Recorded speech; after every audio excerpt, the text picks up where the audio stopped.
Good evening from the Philippines, Nepal, India, and USA, to Asia and the world, and to all the young people watching us tonight. Welcome to the first series of the Youth on Right to Believe. I am Dr. Michael Sablan from the Philippines, serving as your co-host for tonight. With me is my good friend, Dr. Kishore Kumar Rashbandari from Nepal. Yes, my good friend Dr. Zablan, I am very glad that we are hosting this important conference on the role of our youth in protecting our common interests and universal will of humanity to have freedom of faith. Yes, joining us tonight on Zoom link and Facebook live streaming are our friends from around the world. And many of them are young people from Nepal, India, Philippines, Mongolia, Taiwan, Japan, Korea, Cambodia, Vietnam, Malaysia, Indonesia, Thailand, and even from the United States of America, Europe, Africa, and South America, who may be watching later as we have different time zones. In fact, our main speaker for tonight is straight from the Office of Right to Believe in America. He is Mr. Kimihira Miyake, founding member of Right to Believe. And our equally important guest from Asia, Mrs. Agnes Evangelista Giri from Trimurti Academy, and Mr. Krishna Prasad Bhattrai, young entrepreneur and youth activist, both from Nepal. Dr. Bimal Rai, Himalayan Destitute Relief Foundation from India. Mr. Leonard Faustino from Philippines, and Mr. Prince Carmel Acosta from Carmel Academy, Mindanao, Philippines. Now, before the discussion boils down on the main topic, I would like to explain to our audience the purpose of the series of Youth Conference. Though our guest speakers for tonight are well informed about this, we want our participants on live streaming to know this series of Youth Conference is one component of the bigger advocacy-based program which we call RTB Olympiad or Right to Believe Olympiad. This is an idea which came out in one of our online conference in Asia when we heard that religious freedom is being jeopardized in the courts of America, particularly in the DC court. And this will be discussed by our main speaker tonight. Now, what compels us to take some action on this and to join our friends in America, such as Right to Believe movement, in their fight for religious freedom? The DC court is taking a very dangerous precedence in favoring one religious belief over another, particularly in a schism of religious group. Generally, what happens in America usually happens in many countries in Asia. Yes, look at our music, our songs, the new wave dance steps, fashion, movies, TV shows, and many other things are basically influenced by the culture of America. We adopt many things from America. In the Philippines, even our constitution was strongly influenced by the American Constitution. So in this issue of religious suppression in the DC court, we are aware of its threat and danger to our right to believe. So the Olympiad was born as an initiative of the civil society to protect our right to believe, bearing the theme, we are all God's children. Together we will protect our right to believe. Isn't that wonderful? But in this platform, we are one family protecting each other's right to believe beyond race, nationality, and belief, or even beyond ethnicity. The Olympiad has four projects. First is the online speaker series of leaders from the field of interfaith, academics, civil society, governance, and the youth to speak out their support and insight on religious freedom. Second project is essay writing contest to inspire beautiful essays on the same theme. Third is the songwriting competition to inspire beautiful songs on religious freedom. And the fourth is a TikTok dance contest to express the vibrant energy of the youth in protecting their freedom of belief. So to bring us to the main topic of our meeting tonight, let us welcome one of the founding members of Right to Believe, who vigorously wake up as earlier than 6 a.m. today. As you know, we have completely opposite time zone from America and Asia. A creative and intelligent youth, yet humble, passionate, and vigilant for what is righteous. One of the important backbone of Right to Believe as an organization of the civil society. One of our modern heroes in fighting for religious freedom. Guests around the world, ladies and gentlemen, let's welcome Mr. Kimihira Miyake. Let's give him a big hand.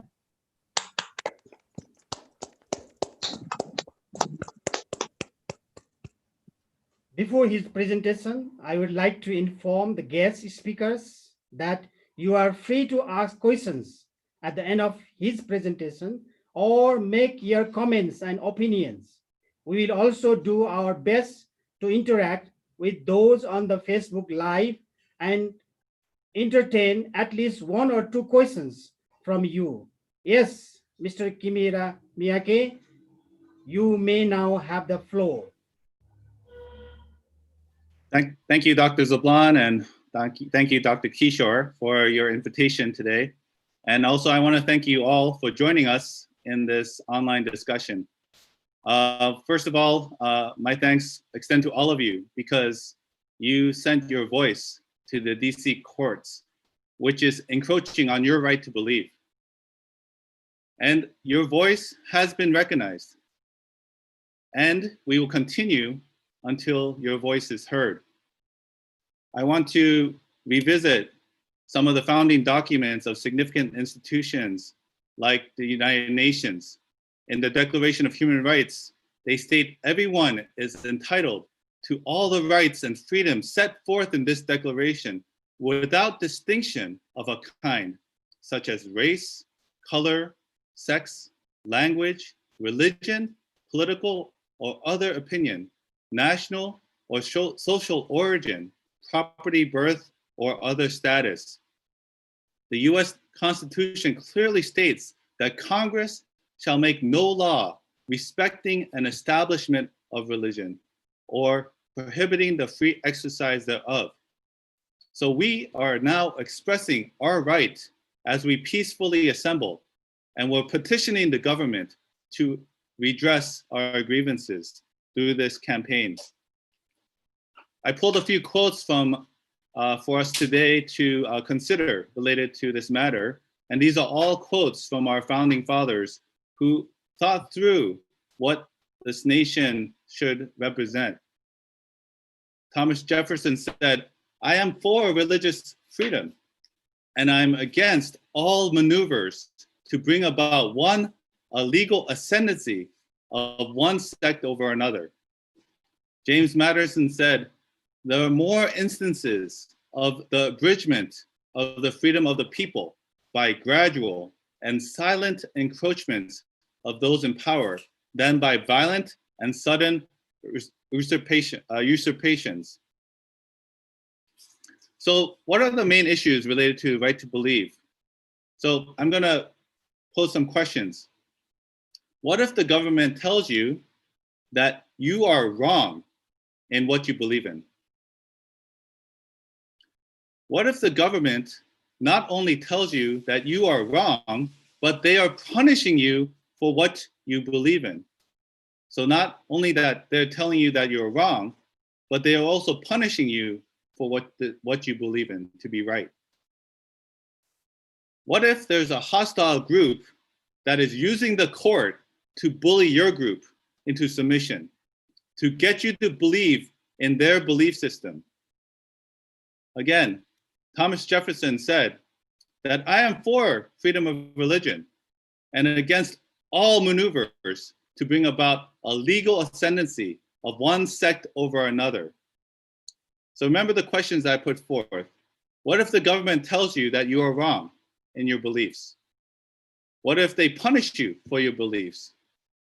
And what if an outside group is using the court to bully you into submission to believe in what they believe to be correct? These are dangerous precedents. These are dangerous precedents of government intervention, of judicial overreach as it relates to religious freedom, and we are fighting to protect the right to believe. The first president of the United States said that precedents are dangerous things. We have to let the reins of government then be braced and held with a steady hand, and every violation of the Constitution be reprehended. We need to make sure that these precedents, these dangerous precedents, are not set. As the court is in deliberation of this case, and they are making these decisions that are quite egregious, I want to also conclude with these words for you to think about.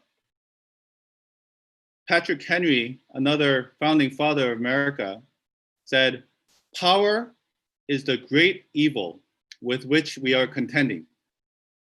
We have divided power between three government branches and erected checks and balances to prevent abuse of power. However, where is the check on the power of the judiciary? If we fail to check the power of the judiciary, I predict that we will eventually live under judicial tyranny. We all have the right to believe, and we all have the right to fight and protect that belief." Thank you very much. Thank you very much, Mr. Nira Miyake, for that profound message. I'm just wondering, a lot of young people from the Philippines and from whole Asia, from Nepal, India, Taiwan, Mongolia, they sent their letters of petition about this ongoing malpractice in the DC court. We want to find out what happened with those petition letters.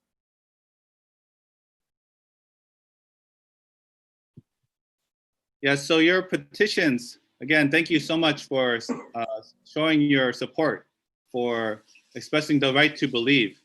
The DC court has in fact recognized your voice. They recognize and they publicly put up 5,000 messages acknowledging 5,000 letters came in from all over the world to address the concerns of religious freedom and encroachment of the First Amendment.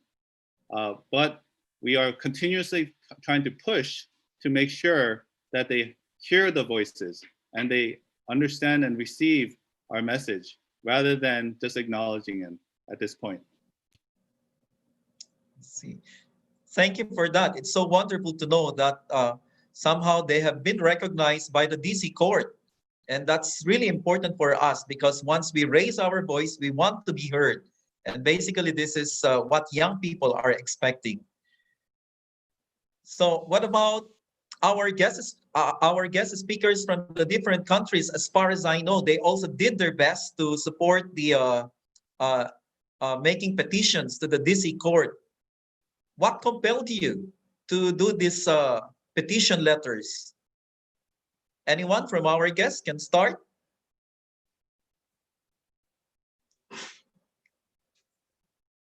Yes, Mr. Bimal Rai.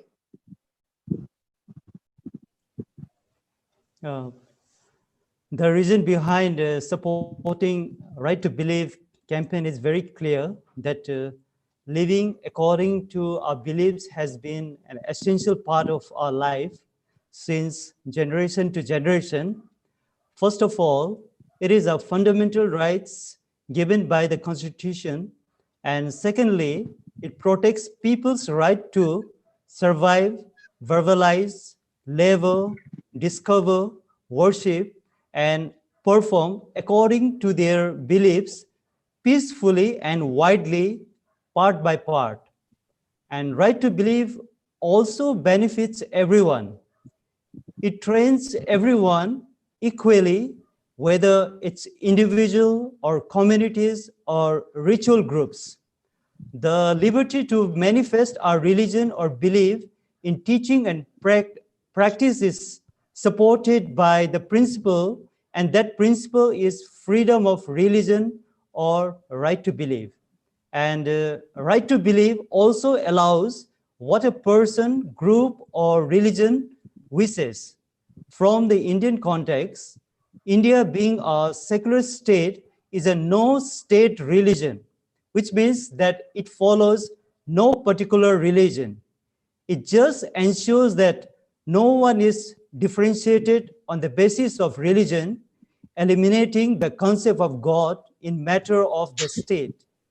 And India explained that under the constitution, secularism does not mean an atheist society, but a heterogeneous society, providing equal status to all religions without favoring or discriminating against anyone. Therefore, we trust Right to Believe campaign is a mission to uphold the fundamental rights of religious freedom for all. Thank you, Dr. Roy. That's very profound. What about we hear from the only lady, the only flower in this meeting tonight? Can we hear from Agnes?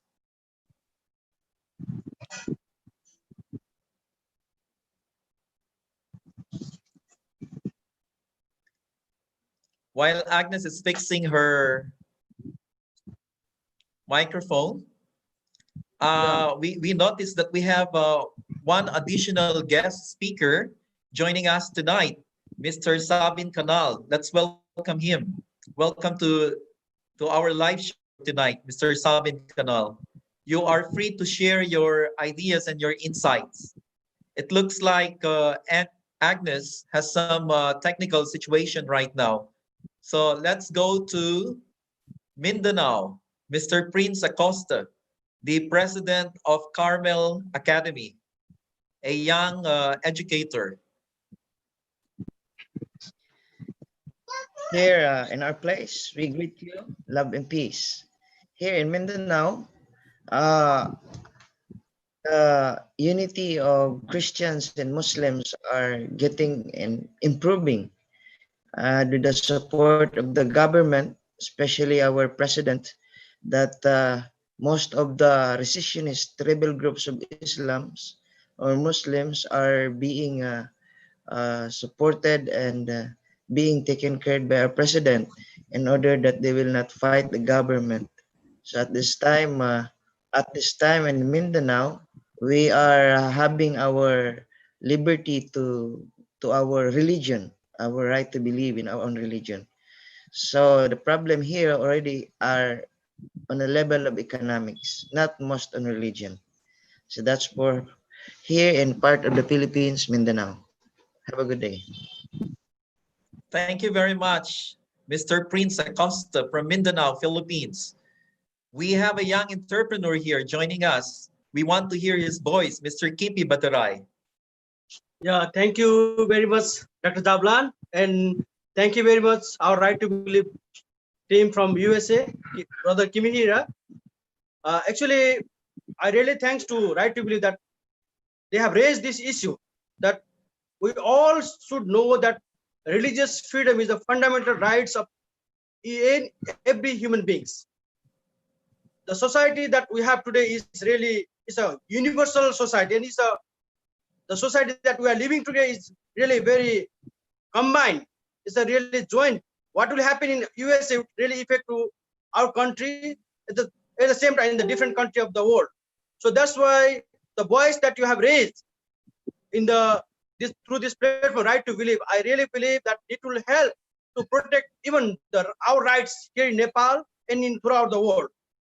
And at the same time, I really thanks to you that I hear from you that the DC court have addressed, had listened that voices, but still I believe that it's not totally not yet done.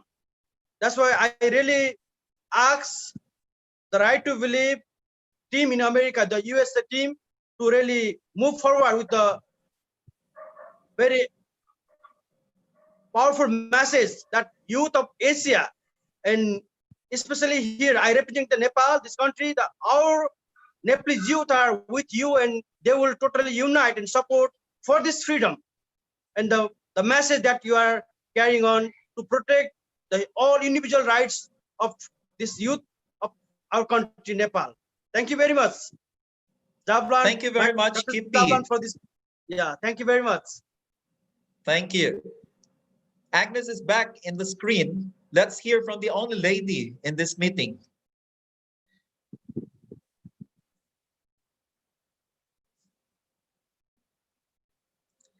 It looks like we still have some technical situation with Agnes. Mr. Sabit Kanal, would you like to share your insights on this? Thank you very much, Mr. Dr. Zablan. It is my great pleasure that I am adjoined with the very good initiative for the safeguarding of the right to believe throughout the world.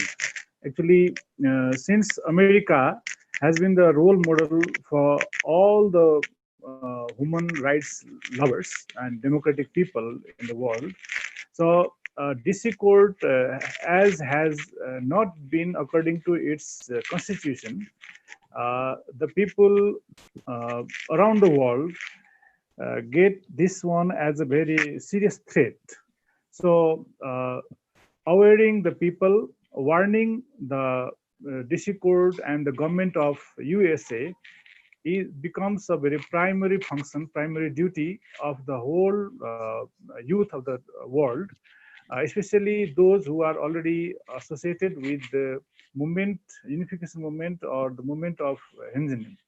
So, as we have already been always been taught to go against any sort of injustice, so this is also one of the actions that we were supposed to be involved in. That is why I feel very proud to be the part of this initiative, and hopefully we'll be able to spread this message throughout the world in the days to come. Thank you very much.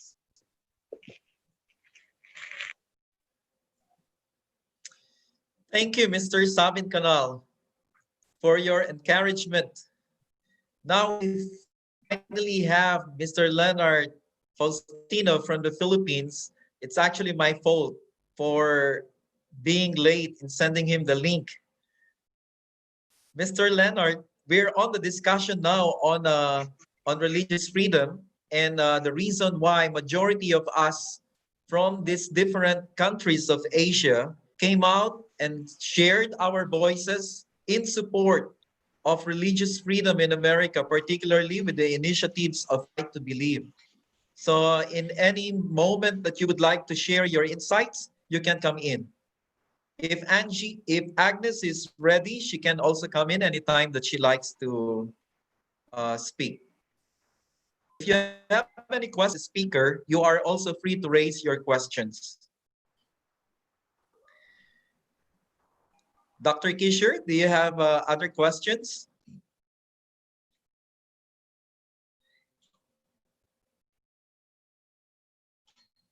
I have one question to the Right to Believe team. What we are having youth meeting, and that's why I want that Mr. Kimihira, he explain how the youth can support this movement, and then we can continue our forceful sound voice against this DC court. Thank you for your questions, Dr. Kishore. Yeah, definitely. Although we initially submitted these letters to the DC court, they did recognize the 5,000 in large, but still have not listened to our message. And therefore, we are making our message public. And therefore, we're utilizing the web and utilizing social media to amplify this voice. Just like right now, as we are live streaming, we are engaging in social media campaigns to make sure that the whole world can recognize what's going on in Washington, D.C. as it relates to D.C. courts and to our religious freedom. So therefore, we want all the young people to be able to share their voice on why religious freedom is important to them and how this case specifically is affecting them, and to be engaged in the ongoing discussion as we continue to make sure that this case can drop. And therefore, we need to make sure that we can spread the word. And we're utilizing all Facebook, we're utilizing YouTube, and we want all of you to be involved in these campaigns. And you can count on us. In Asia, you can count on us. With all of these powerful young people in Asia, we are willing to do what we can do. We are willing to join you in this campaign. Because as mentioned, this is not only for America, but this is to protect all faith, to protect religious freedom across the world. Because we don't want what will also happen in other places of the world. And so from there, we have to stop it and we have to take action on it. As mentioned by our young entrepreneur, KP from Nepal, are willing to participate, they're willing, and I believe even from this conflict zone area of the Philippines, in southern the Philippines, Mindanao, they are also willing and sharing their voices.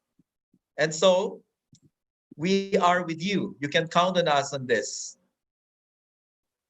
Yeah. I consider still myself as a youth. Maybe this time we can hear from Mr. Leonard Faustino, his insights on religious freedom. Yes, Leonard?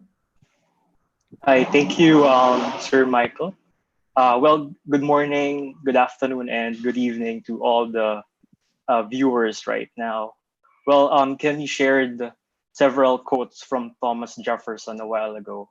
Well, I have one quote from Thomas Jefferson also. According to him, the constitutional freedom of religion is the most unchallengeable and sacred of all human rights. You know, what history teaches us is that freedom is not only desirable as an ideal, it is also essential for economic development, like what our brother from India shared a while ago, economic development and advancement of mankind. Rapid scientific advancement and industrialization in the West and in large parts of Asia and the developing world over the centuries would not have been possible in absence of openness to the spirit of inquiry, skepticism, and rational debate. I think many forget the fact that all our contemporary fundamental rights, including the freedom of speech, freedom of religion, and freedom of assembly, are the product of centuries-old struggle by countless men and women who valiantly fought against dogma and despotism. Like in the Philippines, for example, the president has taken on the Catholic Church and cited their hypocrisy and tolerance of abuses. But the president isn't doing this because he believes in accountability and a just and open society. His governance style mirrors his authoritarian tendencies. His strategies is less about reducing the role of religion in public life and more about eliminating all competing bases of authority. With this kind of oppression happening, not only in the Philippines, but of course also what's happening right now in the United States, it is important that we remain watchful, aware, and active in voicing out our opinion. As young people, Kimi mentioned different platforms available right now, like social media. This is a very powerful tool that young people can use. So we have to be vigilant in protecting our rights. In my country, the Philippines, we turn to bayanihan, a centuries-long tradition of helping hand in hand whenever we are struck by a calamity. For me, this is the time that globally we spearhead a bayanihan spirit. We act as one family that will rally our right to believe, our freedom of religion. Thank you.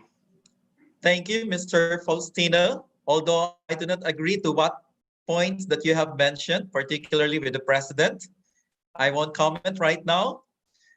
So I would like to go forward with some of other important questions from the guest speakers to our main guest speaker, if you have some questions. Dr. Zablan, Yes. Agnes Giri, she is now ready to speak, I think. Okay. Yes, let's welcome the only girl, the only lady in our meeting today. Let's welcome Miss Agnes Giri. Good evening, everyone. Sorry, I don't know what happened to my phone. I thought this meeting is still not started, but it already started a while ago. So I don't know what is going on actually. So I I don't know what I'm Yes, going to say. would you like to share your insights on religious freedom, Agnes? Uh, Particularly, you are a Filipina originally and got married to a Nepali and now living in Nepal. And this is a complete contrast in your belief in the Philippines.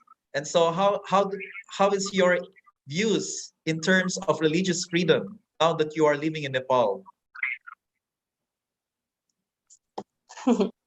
Going back to Philippines on what I believe when I know. So Philippines, we have uh freedom to believe. I know. I am basically have a background of Catholic and Protestant, and it's totally kind of different, right? But somehow I was able to adjust in this kind of environment. And then after that, coming in Nepal, there's kind of like culture shock upon arrival here, especially in terms of uh, I have seen in Nepal that a lot of figures. They worship a lot of figures in here, and I don't know the meaning of it. I don't have any idea based on Hinduism. Before, I never learned about it. I have not seen many how they believe and what they believe in. And adjusting in Nepal somehow is not easy for me because I have learned.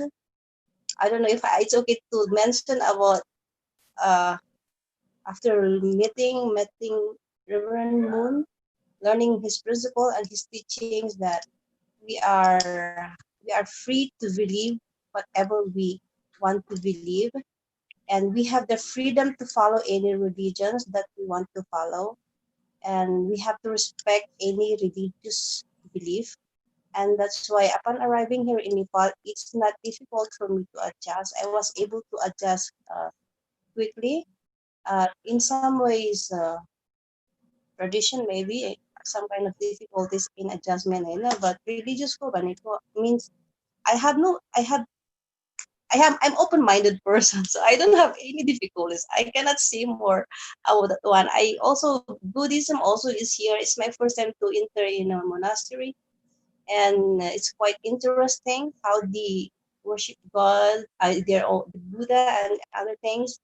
I know, but still, I would like to express that everyone's have the right to believe. We just have to respect it, and we just to go along with it, and That's wonderful. Very wonderful, Agnes. Although you are in the process of adjustment, you have come to love the culture in Nepal and you have learned how to mingle with people of other cultures. That's beautiful. yes, thank you. Yes. Any other question? Okay. Since we are coming closer to, yes, Can I, sir, Dr. Mr. Zablan, Kanal. can I ask a question, please? Yes, please. Yeah. It disappears. Actually, this is the day of the social media, social communication, and in this connection, mainly the Twitter is most powerful so far. That is why, how about using Twitter more and more by the members of our movement throughout the world? Using especially the Twitter, because it may go directly to the concerned people there in US and DC court. Thank you. Yeah, thank you for the question. We are on Twitter as well, and we are making sure that the voice is being heard on the different platforms. And definitely the influential people we want to reach to all up there.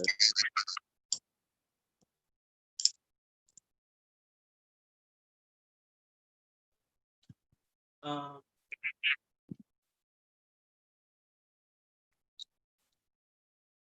Hello.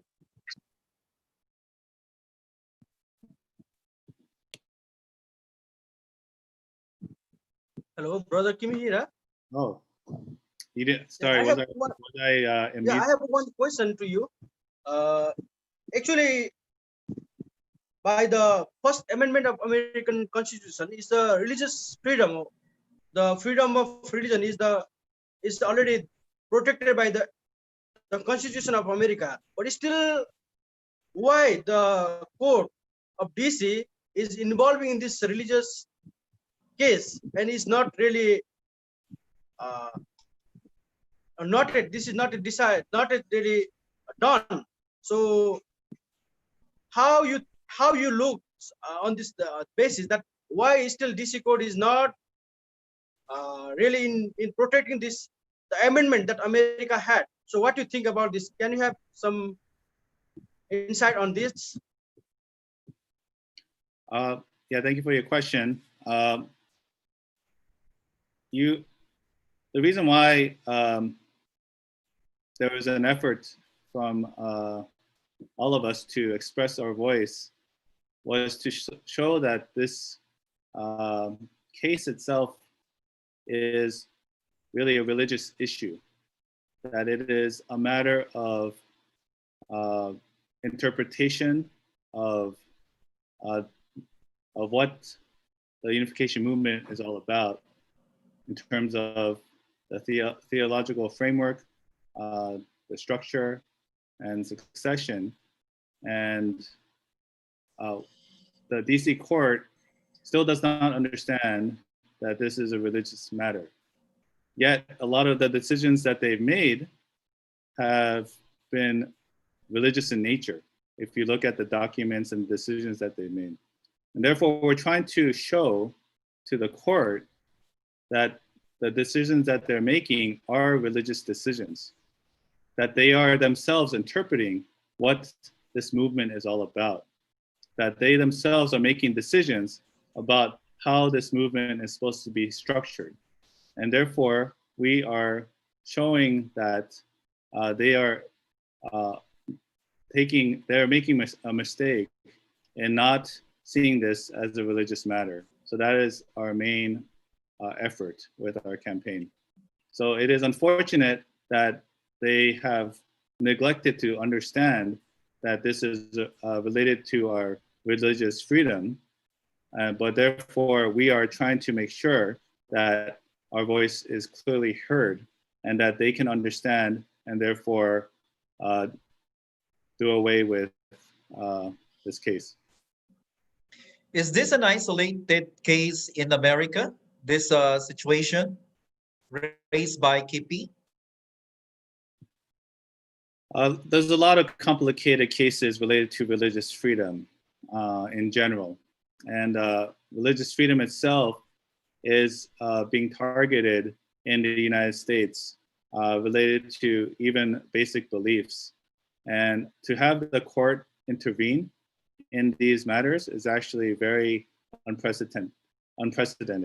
And therefore, we're at a really interesting time where we need to, the people of faith have to actually step up and work together collectively, because one small dangerous precedent that is set is going to affect all of us. And therefore, there is a lot of challenges related to religious freedom and a lot of cases related to the, revolve around that. And this case is no different. And we are standing because we don't want any more dangerous precedents set as it comes to religious freedom. So that's why we want to stand our ground, not just for this case specifically, but for any other cases that will follow. Thank you very much, Mr. Kimihira Miyake. We are so grateful for gracing the occasion and giving us insights on what is happening in the DC court and what are the programs and initiatives of the right to believe. We are coming closer to the end of our show tonight, and I am reminding all our participants to tune in again next Saturday to join us in another valuable discussion at the same time and the same platform.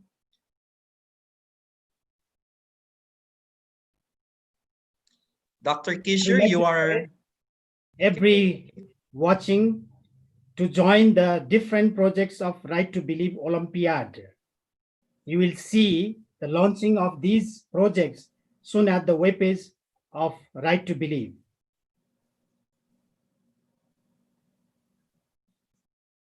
So, in conclusion, let's go back to our guest speakers tonight for their closing words. Can we start with the other guest speakers before we go to the main guest speaker? Can we start?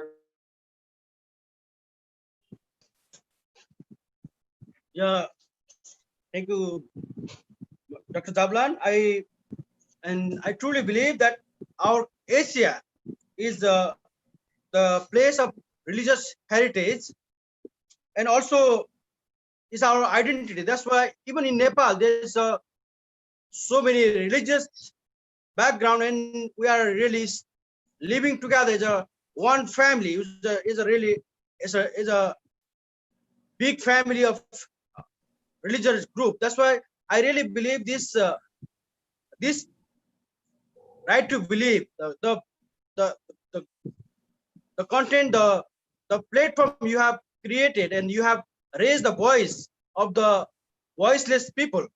That will really help us to stand to protect our freedom in this country. At the same time, I really thanks to you for giving this opportunity to be a part of this global campaign from this small country of Nepal, where the Gautam Buddha and then even Hindu religious background, the Hindu, the hub. This is the place that they are.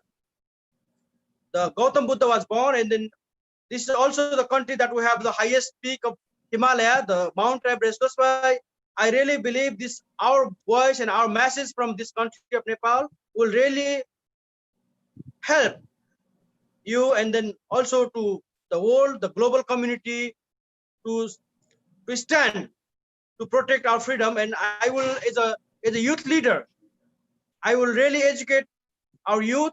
At the same time, the religious people who really live together to join this campaign, and then to make our voice bigger, and that voice can be heard by the DC court, and the judge of the DC court can make our freedom to be access in the field of religion. Thank you very much for Thank you. giving That's me this KP from opportunity. Chitwan, Nepal. That's southern Yeah, Mindanao. I'm so grateful to you. Sorry for that. Yeah, thank you very much. Thank you, KP. Let's proceed to Mindanao, southern Philippines.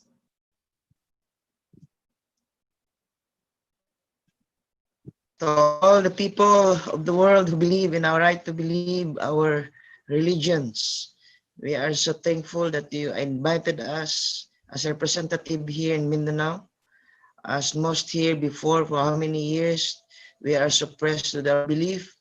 We have so many fightings here, but actually it's not more on religious aspect, because Islam is a peace-loving people. Just that many opportunistic leaders use Islam, and even also other religions for their own personal gain. But deeply, if we will study, we live here in harmonious way. Christians and other religions working together. So we will support the America as one of our, we follow the Constitution of America, the Philippines, and we will support you in fighting for our freedom to believe, our right to believe from Mindanao. God bless us all. Thank you, Mr. Prince Acosta. Let's go to hear Mr. Canal for his last words.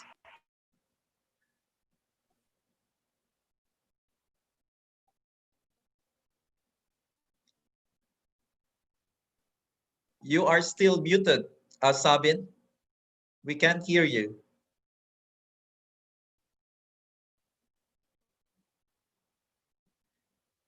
Sabin, you have to unmute the microphone. Sorry. Yes, thank you very much. Actually, this is high time we reminded the US government and the people of United States to remain constant as they were in the history, to respect the religious freedom.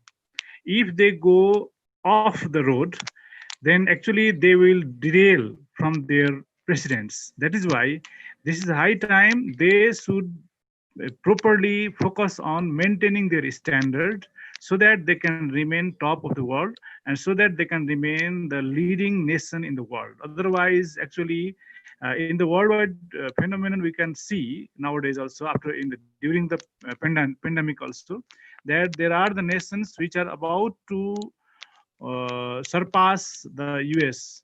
That is why it is high time it should pay special or specific attention to such types of uh, uh, debatable issues, and actually it should stop encroachment in any other religious aspects, religious factors.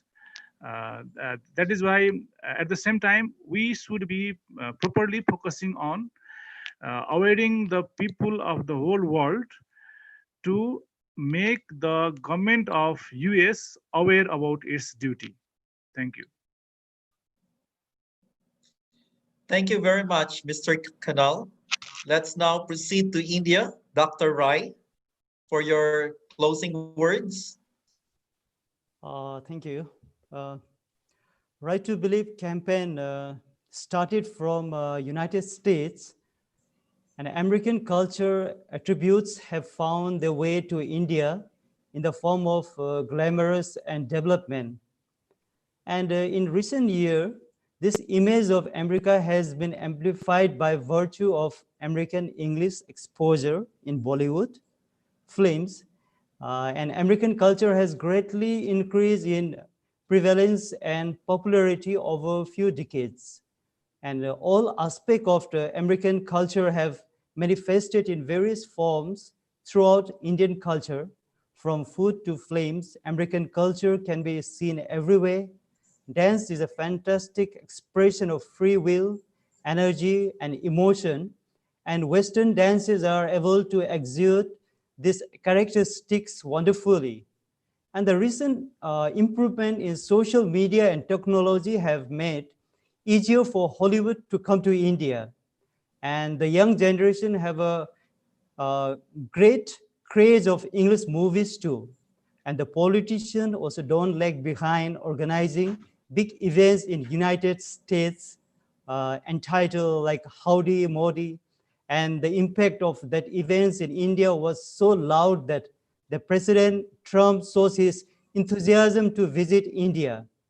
And when President Trump visited India in the month of February, it was 24th, yes, February 24th, in Sardar Patel Stadium. It was full of people applauded with the slogan, Namaste Trump. So it is natural that the influence of Right to Believe campaign from the host nation has a direct impact in India and as a whole world. Thank you. Thank you, Dr. Rai. Let's go back to the Philippines from Mr. Faustino. Hi again, everyone. I just, encourage everyone, especially young people, to participate and be aware of what's happening around us. Let's all be vigilant. Let us use our youthful zeal to be courageous enough and to stand what is right. Because in our hands lie a great responsibility no one ever dared to possess. Let us continue to have that bayanihan spirit for us to join our hands together, act as one family, and fight for our right to believe. Thank you. Thank you, Mr. Faustino. And lastly, but not the least, our lady in this meeting, Agnes.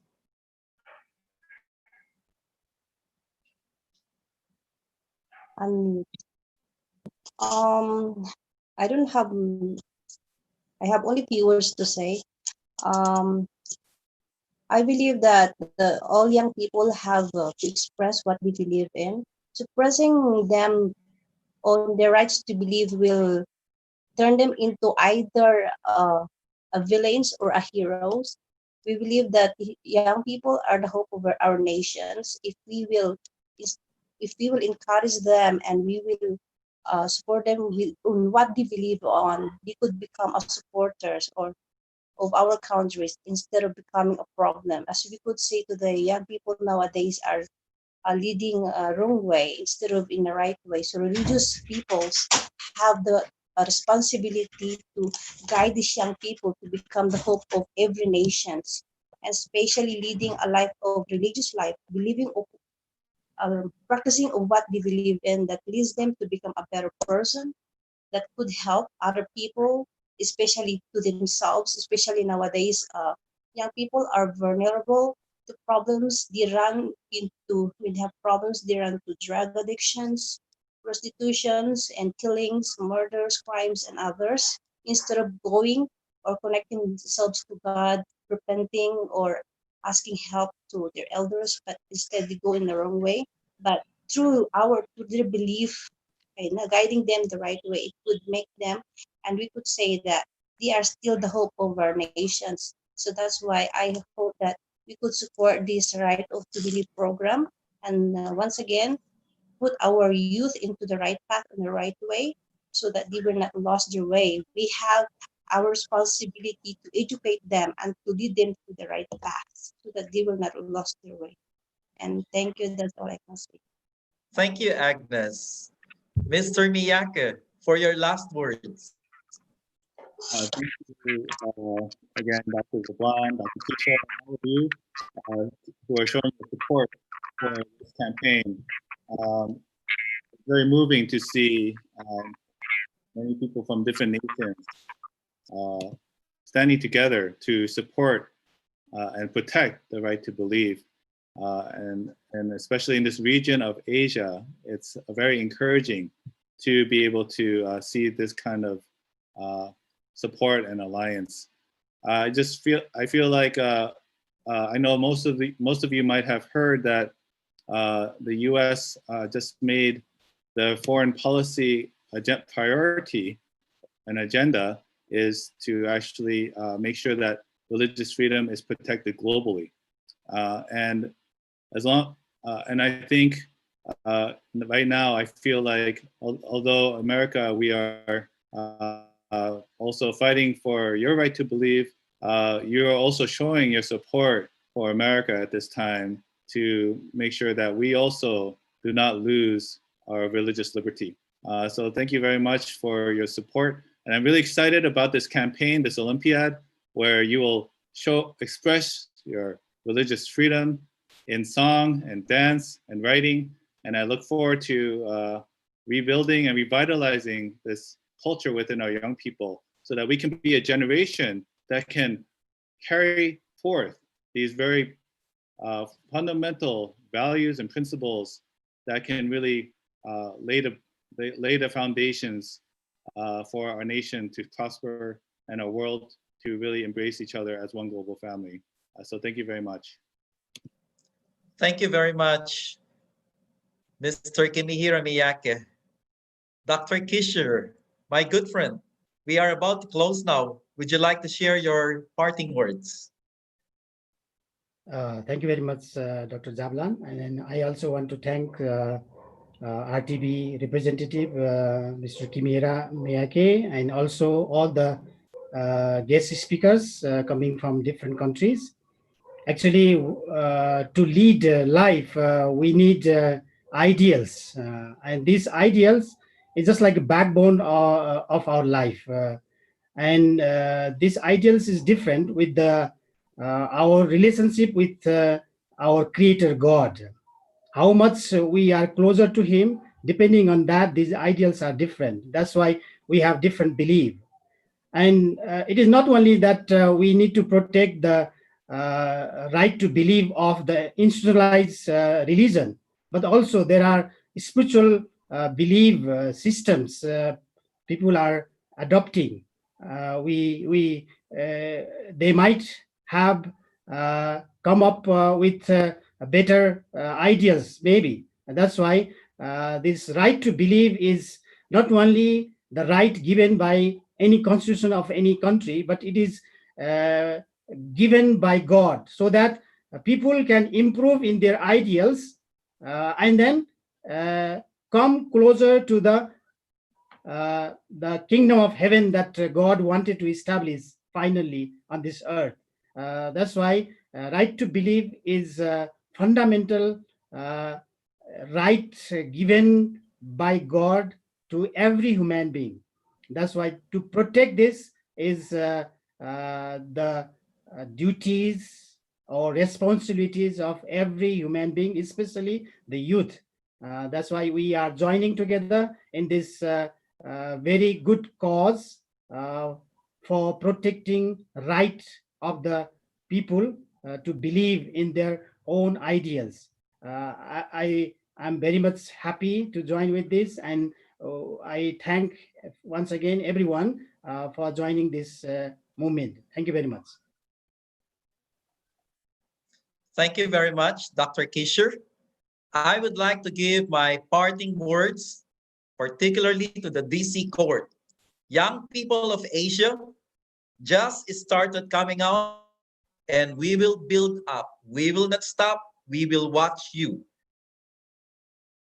Pyramid higher than the pyramids of Egypt, higher than the Mount Everest of Nepal. We will not stop. We will watch. Thank you. This Thank is you very Dr. Michael Sablan from the Philippines and my co-host, Dr. Kishirash Bandari. I would like to encourage everyone, please bring up your hashtags from the Philippines. We will protect our right to believe. Thank you very much.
We're offline.